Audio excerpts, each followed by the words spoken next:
Semarang. Kalau sudah dengar nama kota ini, apa sih yang kebayang? Mungkin kota pelabuhan yang bersejarah, kaya banget sama budayanya, dan terus maju. Tapi tunggu dulu. Di balik semua kemegahan itu, kota ini ternyata sedang berhadapan dengan krisis modern yang serius banget, yang bahkan mengancam masa depannya. Yuk kita bedah ceritanya. Begini, sejak awal banget DNA Semarang itu ya laut, gak bisa dipisahkan.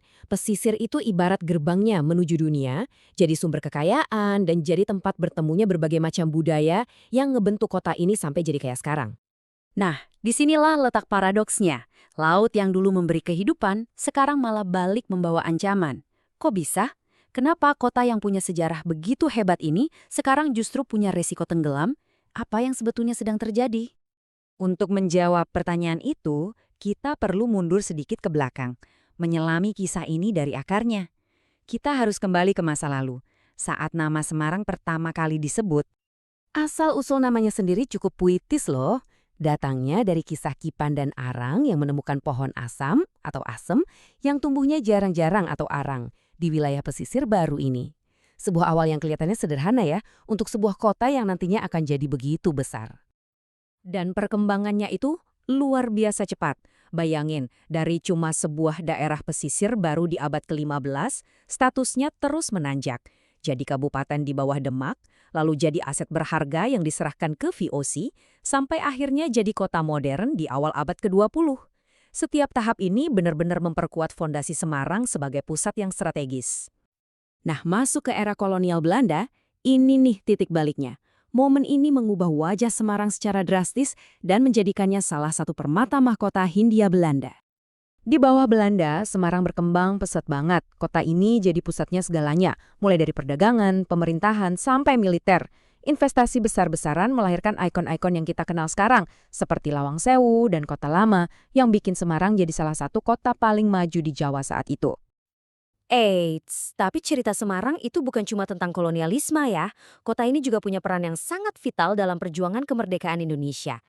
Nggak lama setelah proklamasi, Semarang jadi medan pertempuran yang sengit melawan tentara Jepang. Peristiwa yang kita kenal sebagai pertempuran 5 hari ini adalah bukti nyata dari keberanian dan pengorbanan warganya demi mempertahankan kemerdekaan. Dan semangat heroik itu diabadikan sampai hari ini. Tugu Muda yang berdiri megah di jantung kota itu, ya itulah pengingat abadinya. Pengingat akan pengorbanan para pahlawan dalam pertempuran yang bersejarah itu. Tapi sekarang mari kita lompat ke masa kini. Ratusan tahun pertumbuhan dan pembangunan yang pesat itu ternyata datang dengan harga yang sangat mahal. Dan sekarang, sepertinya tagihannya sudah datang. Masalah yang dihadapi Semarang hari ini tuh kompleks banget.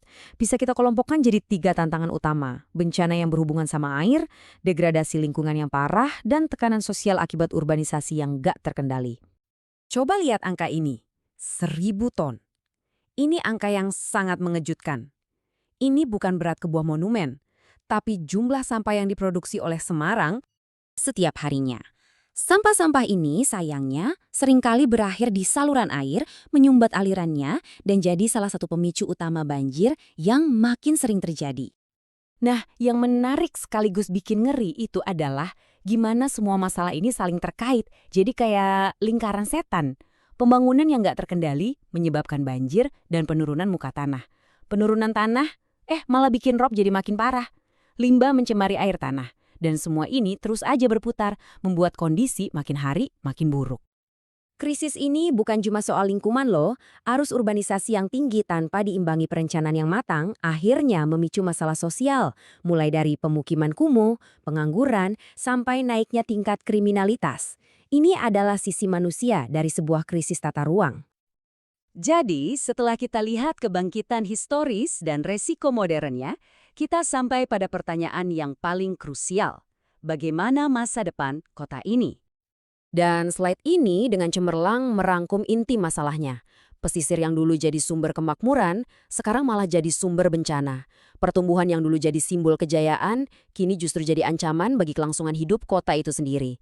Inilah paradoks besar Semarang. Jadi, pertanyaannya sekarang adalah, mampukah Semarang dengan semangat juang yang sama seperti di masa lalu menyelamatkan dirinya sendiri? Atau